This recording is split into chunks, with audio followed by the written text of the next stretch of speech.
Hello students, welcome back to my channel. और आज इस वीडियो से हम लोग शुरू करेंगे chapter number 12 that is area related to circle. इसमें आप लोग क्या पढ़ोगे? इसमें आप लोग सिर्फ और सिर्फ एरिया, पैरामीटर या फिर कॉस्टिंग के बारे में पढ़ोगे और सर्कल से रिलेटेड जितनी भी फिगर्स बनती है उनके बारे में आप लोग पढ़ोगे। ठीक है, तो ध्यान से देखो, मैं पहले एक सर्कल ड्रॉ करता हूँ। अब अगर टेढ़ा बन जाए तो यार देख लेना, एडजस्ट कर लेना, बट फिर भी काफी कोशिश करने के बाद ये सर्कल काफी सर्कल जैसा दिख रहा है।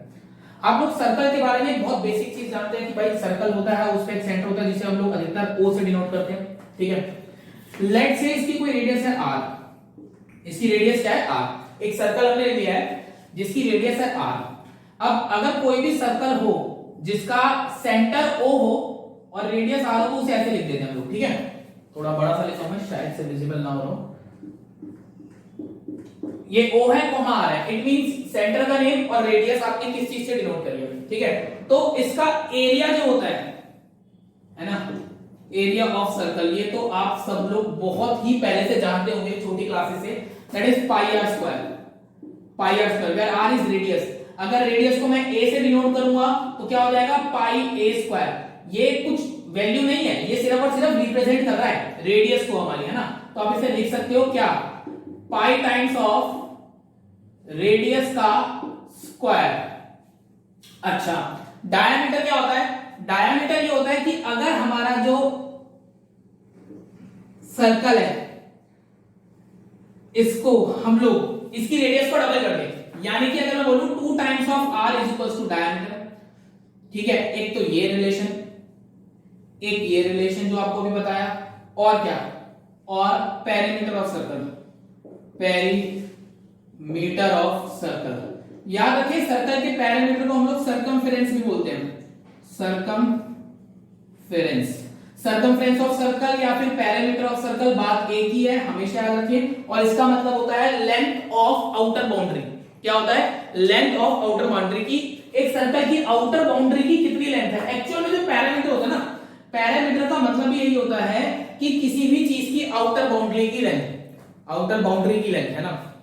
अगर आप लोग मान के चलो कि आप लोगों ने एक स्क्वायर बना लिया, ठीक है, ये स्क्वायर जैसा लग नहीं रहा, बट मान लो जिसकी साइड है a, चारों साइडें इक्वल होंगी, है ना।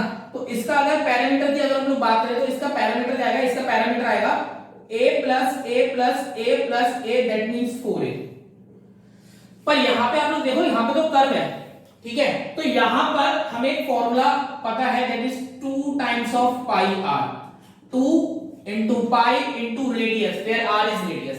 सिर्फ ये दोनों फॉर्मूले और थोड़ी सी बेसिक सेंस मिला के आपकी फर्स्ट एक्सरसाइज तो ऐसे हो जाएगी। और पूरे चैप्टर में कुछ रखा भी नहीं है, पूरा चैप्टर बहुत ही आसान है। अच्छा स्टूडेंट्स, अच्छा अब एक चीज और देखते हैं कि अगर मान के चलो, अच्छा इतनी बात तो समझ में आ गई ना, है ना। अगर मान के चलो कि मैं इस सर्कल को क्या कर दूं? हाफ कर दूं। मैं एक और सर्कल बनाता हूं यहां पे, अब पता नहीं बनेगा नहीं बनेगा, बन गया ऑलमोस्ट, है ना। मान के चलो कि मैं इस सर्कल को ऐसे आधा कर दूं और नीचे से ये पार्ट रब कर दूं, तो ये क्या हो गया? ये हो गया मेरा सेमी सर्कल। क्या हो गया मेरा? Semi circle. इसे हम क्या बोलते हैं? Semi circle. ठीक है, और सेमी सर्कल के अगर हम एरिया की बात करें तो एरिया क्या हो जाएगा? जो पूरे वाले सर्कल का एरिया था उसका आधा ही होगा ना। एरिया मतलब क्या होता है? अंदर वाला पोर्शन, ये अंदर कितना स्पेस कवर करके बैठा हुआ है, इसकी बाउंड्री ने अंदर कितना स्पेस कवर किया है, वही तो एरिया होता है। तो ये क्या हो जाएगा? पाई आर स्क्वायर अपॉन 2। क्लियर है? अच्छा, अब अगर मैं बात करूं सर्कमफ्रेंस की, है ना, सर्कमफ्रेंस में जरा शॉर्ट में लिखूं तो सर्कमफ्रेंस को ध्यान से देखना। आउटर बाउंड्री देखो, जब मैंने इस पूरी कर्व लेंथ को मेजर करा, पूरी कर्व लेंथ को मेजर करा तो क्या लिखा मैंने? 2 पाई आर। अब मैं क्या कर रहा हूं? इस आधी कर्व लेंथ को तो मेजर कर रहा हूं, तो मैं पहले क्या लिखूंगा? 2 पाई आर और हाफ। ठीक है, ध्यान से देखो, सर्कमफ्रेंस यानी कि पैरामीटर, पैरामीटर मतलब यानी कि लेंथ ऑफ आउटर बाउंड्री, है ना, लेंथ ऑफ आउटर बाउंड्री। तो अब जरा ध्यान से समझना कि मैंने इसकी आधी कर्व लेंथ को मेजर करा प्लस ये वाला आर, ठीक है, और प्लस ये वाला, यानी कि ये मेरा क्या हो गया? ये मेरा हो गया पाई आर, 2 से 2 कट गया, और साथ में ये वाला आर प्लस ये वाला आर गिव्स अस 2r। तो अगर मैं पूरा आपको बताऊं तो पूरा क्या जाएगा, पाई आर प्लस 2r। ये बन गया सर्कमफ्रेंस ऑफ सेमी सर्कल। अच्छा, एक चीज और होती है सेमी सर्कल के केस में, मान के चलो कि अगर, वैसे वो आपको कोई जरूरत नहीं पड़ेगी बट फिर भी मैं आपको बता देता हूं, अगर किसी वजह से आपको ये वाली लेंथ काउंट नहीं करनी है, जैसे कि अभी आगे इसमें कॉम्बिनेशन ऑफ फिगर्स में क्वेश्चन आएंगे, ठीक है, जिसमें आपको ये वाली लेंथ काउंट नहीं करनी, वहां पे आपको देख के समझ में आ जाएगी काउंट करनी है कि नहीं करनी, ठीक है। तो फिर आप लोग क्या लेंगे, जब ये वाली लेंथ आपको काउंट नहीं करनी तो सिर्फ आप पेरीमीटर का सर्कमफ्रेंस का एरिया, सर्कमफ्रेंस क्या लेंगे, पाई आर, सिर्फ और सिर्फ इतना। जब आपको ये वाली लेंथ काउंट नहीं करनी तो ये, और जब आपको ये वाली लेंथ काउंट करनी है तो ये फॉर्मूला, ठीक है स्टूडेंट्स। ये दो ही चीजें इस चैप्टर में, सॉरी इस एक्सरसाइज के लिए जरूरी है, एरिया ऑफ सर्कल और पेरीमीटर ऑफ सर्कल। अब हम क्या करेंगे, एक एग्जांपल करके देखते हैं जो आपकी एनसीईआरटी में, ठीक है स्टूडेंट्स। तो देखते हैं एग्जांपल में हमें क्या बोला गया और क्या हम करते हैं, इन दो फॉर्मूले की हेल्प से क्या कर भी पाएंगे या नहीं कर पाएंगे। चलिए देखते हैं स्टूडेंट्स। यस स्टूडेंट्स, तो देखिए आपका क्वेश्चन क्या है, the cost of fencing a circular field, the cost of fencing a circular field at the rate of ₹24 पर मीटर इज इतना। नहीं आया समझ, कोई दिक्कत नहीं, समझते हैं, बहुत आराम से समझो। एक सर्कुलर फील्ड है, भाई कुछ भी समझ में नहीं आया, ये वर्ड तो समझ में आ गया होगा ना, सर्कुलर फील्ड है हमारी, एक सर्कुलर फील्ड है और उसपे क्या करा गया, उसपे फेंसिंग करी गई है। फेंसिंग मतलब क्या होता है कि आपकी कोई भी फील्ड हो या कोई भी लॉन हो या कोई भी जगह हो, अगर आप उसे कवर कर दें, आउटर बाउंड्री को कवर कर दें किससे, किसी लोहे की वायर से। आपने देखा होगा जो अधिकतर जो खेत होते हैं ना, जो खेत होते हैं उसमें बाउंड्री करे रखते हैं लोग बाग, क्यों, क्योंकि जिससे कि जो जानवर है वो आके फसल खराब ना कर दे। बात समझ में आ रही है। तो हमने क्या करा, हमने इसको फेंस से कवर कर दिया। हमने इसको क्या करा, हमने इसे फेंस से कवर कर दिया। बात को समझो, फेंस मतलब मान के चलो लोहे की वायर, आयरन वायर, ठीक है, आयरन वायर यहां लिख दो, आयरन वायर का यूज करके हमने क्या करा, हमने इसे कवर कर दिया। अब एक बात बताओ मुझे, ये जो हमने कवरिंग की है, ये कवरिंग हमने क्या की है, ये हमने कवरिंग की है इसकी आउटर बाउंड्री। यानी कि एक बात का जवाब दो, क्वेश्चन को भूल जाओ, बस मुझे इतना जवाब दो, क्या कि लेंथ ऑफ वायर या फिर बोलो लेंथ ऑफ फेंस, है ना, length of fence is equal to circumference हो जाएगा, नहीं हो जाएगा भाई, अभी तो बताएगा ना, सर्कमफ्रेंस का क्या मतलब है, आउटर बाउंड्री की कवरिंग, है ना।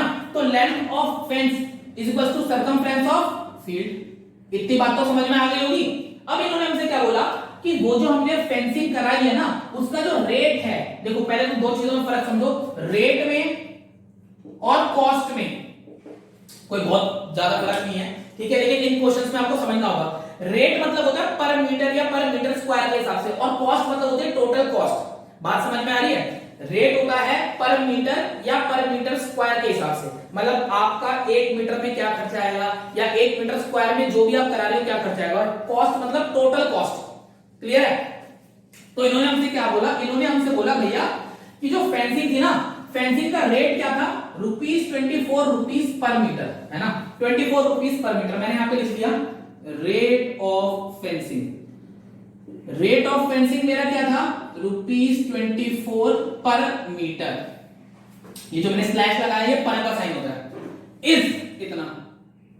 भाई साहब रेट वो दे रखा, टोटल कॉस्ट ये दे रखी, मतलब उस हिसाब से अगर आपने फेंसिंग कराई है, मतलब अगर आपके 1 मीटर फेंस वायर या 1 मीटर आयरन वायर की कॉस्ट इतनी है ना, तो हमारा टोटल खर्चा इतना आ रहा है, इसको पूरा कवर करने में। बात समझ में आ रही है। तो मैं यहां पे लिख देता हूं total cost, total cost of fencing, ठीक है, कितनी आ रही है, ₹5280। चलो अब आगे क्वेश्चन को एक बार को छोड़ दो। मैंने क्या करा, मैंने इतने क्वेश्चन को देखा और मैंने एक चीज पे ध्यान दिया कि अगर मैं रेट मल्टीप्लाई कर दूं लेंथ ऑफ वायर से, लेंथ ऑफ फेंस से, is equal to total cost आना चाहिए। भाई देखो ना, 1 मीटर का खर्चा ये है, अगर मुझे पता लग जाए ये टोटल कितना था तो उसको 24 से मल्टीप्लाई करूंगा तभी तो ये कॉस्ट आएगी मेरी टोटल कॉस्ट। वही मैंने यहाँ पे लिखा है। अब मैं क्या कर रहा हूं, रेट की वैल्यू डालता हूं। लेंथ ऑफ फेंस में ले लेता हूं x मीटर, ठीक है, इसको मैं यहीं पे ये मैंने ले ली x मीटर ले ली, मान के चलो कि जो लेंथ ऑफ फेंस थी वो क्या थी x मीटर। तो 24 into x is equal to कितना आ रहा है 5280। मैंने x की वैल्यू निकाली 5280 अपॉन 24। चलो काटने से पहले 2 से काटते हैं, यहाँ आ गया 12, यहाँ कितना है 2640 है ना। अब 12 से काट रहा हूं सीधा 1220, यानी कि क्या, मेरी जो लेंथ ऑफ फेंस वो कितनी आ गई 220 मीटर। मीटर ही आएगी ना, आप लेंथ निकाल रहे हो किसी भी चीज की, देखो याद रखो किसी भी चीज की लेंथ, सिर्फ लेंथ, या किसी भी चीज की ब्रेड्थ, या किसी भी चीज की हाइट, ठीक है, या किसी भी चीज का पैरामीटर हमेशा मीटर में रहता है। Metre, centimetre, kilometre linear unit में रहता है, हम क्या बोलते हैं लीनियर यूनिट। अगर आप किसी भी चीज का एरिया निकाल रहे हो तो हमेशा स्क्वायर यूनिट में होगा, जैसे metre square, centimetre square, kilometre square, ठीक है। तो मैंने क्या लिखा, लेंथ ऑफ फेंस मेरी आ गई 220 मीटर, ये आ गई नहीं आ गई। और लेंथ ऑफ फेंस मेरा किसके इक्वल था, सर्कमफ्रेंस ऑफ फील्ड के इक्वल तो था। तो बेसिकली मैं इसे ऐसे लिख सकता हूं, देखो सर्कमफ्रेंस मेरा कितना आ गया, सर्कमफ्रेंस मेरा आ गया भैया 220 मीटर आ गया। और सर्कमफ्रेंस का क्या फॉर्मूला था 2 pi r is equal to 220 metre, है ना। तो r को मैंने यही रखा 220 अपॉन 2 पाई। पाई की वैल्यू आप लोग सब जानते हो, वैसे तो एक इरेशनल नंबर है हम लोग जानते हैं, लेकिन इसको सॉल्व करने के लिए हम लोग 22/7 ले लेते हैं। कभी कभार क्वेश्चन में लिखा होता है कि आपको पाई की वैल्यू क्या लेनी है, तो वहां पे क्वेश्चन में देखिए लास्ट में ना ब्रैकेट में लिखा होगा क्वेश्चन में क्या लेना है, बट जहां पे नहीं लिखा हुआ वहां पे आप 22/7 यूज करें, कोई दिक्कत वाली बात नहीं है। तो हमने इसे सॉल्व करना शुरू करा, 22 अपॉन 7 नीचे आता तो मैंने ऊपर ले लिया इसे, देखो 10 5 तो 5 7 जा 35। तो मेरे पास जो रेडियस आ गई वो कितनी आ गई 35 मीटर आ गई। अब आप बोलोगे सर रेडियस की जरूरत क्या है, देखो अभी तक हमने क्वेश्चन यहीं तक पढ़ा, अभी मैंने आगे का नहीं पढ़ा, क्योंकि इतना पढ़ते ही मुझे समझ में आ गया था कि भाई कुछ भी, देखो सर्कल से रिलेटेड अगर एरिया पैरामीटर की बात चल रही है तो रेडियस तो होनी चाहिए। और मैं जब क्वेश्चन पढ़ रहा था यहां पर ये रेट आ गया, यहां पर टोटल कॉस्ट आ गई, यहां पे फिर से कोई रेट दे रखा है रुपीस के हिसाब से, फाइंड द कॉस्ट, इन्होंने रेडियस का जिक्र ही नहीं करा। लेकिन सर्कल में एरिया और पैरामीटर की जब भी बात चल रही है तो रेडियस के बिना कुछ नहीं कर सकते, क्योंकि याद करो एरिया का फॉर्मूला भी रेडियस पे डिपेंड है और सर्कमफ्रेंस यानी कि पैरामीटर का फॉर्मूला भी रेडियस पे डिपेंड है। चलो जी इतना समझ में आ गया। अब क्या करना है हमें, इसके आगे पढ़ते हैं। पहले the field is to be plugged. अब भैया प्लग्ड क्या होता है नहीं पता, छोड़ो आगे पढ़ते हैं। The field is to be plugged at the rate of 0.5 rupees, 0.5 rupees per metre square. इसका जो रेट था वो आधा पैसा है ना, 0.5 रुपीज मतलब आधा पैसा होगा, 50 पैसे पर मीटर स्क्वायर था। याद करो मीटर स्क्वायर, मैंने अभी क्या बोला था, जब भी कोई भी यूनिट मीटर स्क्वायर में होगी तो क्या होगी एरिया होगी, है ना। तो बेसिकली इसके अंदर वो प्लफिंग कर रहे हैं। अब प्लफिंग मतलब समझ लो कुछ भी हो सकता है, जो भी काम कर रहे हैं, लेकिन कर इसी के अंदर रहे हैं। कैसे पता मुझे, क्योंकि हमें जो रेट दे रखा है ना बेटा वो पर मीटर स्क्वायर का दे रखा है। किसका दे रखा है, पर मीटर स्क्वायर का। जब भी पर मीटर स्क्वायर के रेट की बात होगी इसका मतलब एरिया की बात चल रही है, इसका मतलब किसकी बात चल रही है, एरिया की। तो मैं यहां पे क्या लिख रहा हूं, मैं यहां पे लिख रहा हूं rate of ploughing, rate of ploughing मुझे क्या देगा रुपीज 0.5 पर मीटर स्क्वायर। 1 मीटर स्क्वायर का 0.5 रुपीज का खर्चा है। 1 मीटर स्क्वायर में अगर मैं प्लफिंग कराता हूं, ठीक है, तो कितना खर्चा आएगा 0.5 रुपीज आएगा। अब हमसे क्या पूछा, find the cost of ploughing, ploughing की क्या कॉस्ट आने वाली है, ठीक है। तो मैंने हिसाब लगाया यार, अगर 1 मीटर स्क्वायर का खर्चा ही है, मैं किसी तरह पता लगा लूं कि कितना एरिया है टोटल, उस टोटल एरिया को इससे मल्टीप्लाई कर दूंगा, है ना। टोटल एरिया पता लगा लूं, इससे मल्टीप्लाई कर दूं तो टोटल कॉस्ट आ जाएगी, नहीं आ जाएगी, वही काम करता हूं। तो सबसे पहले निकालता हूं एरिया ऑफ सर्कल, है ना, area of field, area of field कितना आ गया, देखो पाई आर स्क्वायर होता है, जगह कम है तो मैं इधर आगे एक्सटेंड कर रहा हूं अपना क्वेश्चन। पाई की वैल्यू डाली 22/7, आर स्क्वायर की जगह डाला 35 into 35, है ना, आर 35 है ना, तो आर का स्क्वायर यानी कि 35 into 35, ये हमने काट दिया। इसको इससे मल्टीप्लाई करूंगा, ये हो जाएगा 110। तो बेसिकली मेरे पास आ गया 110 इंटू 35। मैं इसे ऐसे लिख रहा हूं, और साथ साथ मीटर स्क्वायर, ये आया मेरा एरिया, है ना, ये मेरा क्या आ गया बेटा, एरिया। अब मुझे क्या निकालना है, अब मुझे निकालनी है सिर्फ टोटल कॉस्ट। तो टोटल कॉस्ट मैं कैसे निकालूंगा, देखो टोटल कॉस्ट मैं निकालूंगा, यहीं पे लिख देता हूं, cost of ploughing. Cost of ploughing मेरी क्या हो जाएगी, कॉस्ट ऑफ प्लफिंग मेरी हो जाएगी एरिया मल्टीप्लाइड बाय रेट। जो हमने ये एक बेसिक फॉर्मूला पढ़ा था ये वाला, देखो ये ना याद रखो यार, ये बहुत जगह काम आने वाला है इस चैप्टर में, ठीक है। Rate into length of fence is equal to total cost. लेकिन अब मैं ऐसे भी तो पढ़ता हूं, रेट इनटू प्लफिंग, ठीक है, rate into ploughing, rate into area is equal to total cost. मेरे पास समझो ध्यान से, अगर रटोगे ना बिल्कुल समझ नहीं आएगा। कितने क्वेश्चन रट लोगे, 1 2 3 4 5 6 50 100 150 200 1000। लेकिन अगर कोई 1000 के बाद कोई नया क्वेश्चन आ गया तो फंस जाओगे। क्वेश्चन को समझो, इन्होंने बोला था प्लफिंग का टोटल कॉस्ट बताओ, तो मैंने टोटल एरिया निकाला, कितना एरिया प्लफ होना है। मुझे नहीं पता प्लफ क्या होता है, सच में बता रहा हूं, नहीं पता, मत करो पता, कोई दिक्कत नहीं है। मैथ्स आनी जरूरी है, क्वेश्चन को फील करो। ऐसा नहीं है कि अगर प्लफिंग का मतलब नहीं पता है, प्लफ का मतलब नहीं पता, तो क्वेश्चन ही छोड़ दोगे पूरा। क्वेश्चन को समझो क्या कहना चाह रहे हो। तो कॉस्ट ऑफ प्लफिंग के लिए मैंने क्या करा, टोटल एरिया निकाला, उसे रेट से मल्टीप्लाई कर दूंगा, यानी कि 110 into 35 मल्टीप्लाइड बाय 0.5। इतनी बात समझ में आई, जगह कम है, नीचे दिखेगा नहीं, ठीक है, क्योंकि मैंने थोड़ा सा जूम कर दिया थी वीडियो में, मुझे याद नहीं है। मैंने ये हटाया इंटू 10, इसको इससे काटा, 11 इंटू 35 इंटू 5, यहां पे मैं साइड में कर लेता हूं। देखो पहले 35 इंटू 11 करा, ये हो गया 35 5 3, ये हो गया 385। 385 को 5 से करा, कितना आ गया 2 कह लिया, 8 5 42 4। अच्छा दोस्त, ये आ गया बेटा हमारा टोटल आ गया ₹1925, मतलब 1925 रुपए लगेंगे अगर मैं इसको प्लस कराता हूं तो। बात समझ में आई। ये हमारा पूरा क्वेश्चन था जिसमें रेट के ऊपर था क्वेश्चन। ये इसमें एरिया का भी यूज हो गया, पैरामीटर का भी यूज हो गया, और ये आपका फर्स्ट एग्जांपल है। फर्स्ट एक्सरसाइज से पहले एक ही एग्जांपल है और बहुत ही आसान क्वेश्चन है। एक बार मैं हट जाता हूं, जिससे आप लोग पूरे क्वेश्चन का स्क्रीनशॉट ले लो, ठीक है। क्वेश्चन को ना पॉज करके एक बार देखना, समझना कि क्या बोला गया और हमने क्या करा। हो सकता है एनसीईआरटी में इसे छोटा करा गया हो, किसी और टीचर ने और छोटे तरीके से कराया हो, लेकिन छोटा तरीका हमेशा अच्छा है, आसान है, जरूरी नहीं है। आपको समझ में आना चाहिए, चाहे बड़ा तरीका हो चाहे छोटा तरीका हो, ठीक है फ्रेंड्स। तो चलिए नेक्स्ट वीडियो में मिलते हैं। नेक्स्ट वीडियो में करेंगे पॉइंट 1 एक्सरसाइज, उसमें जितने भी क्वेश्चन है वो करेंगे, ठीक है फ्रेंड्स। चलिए।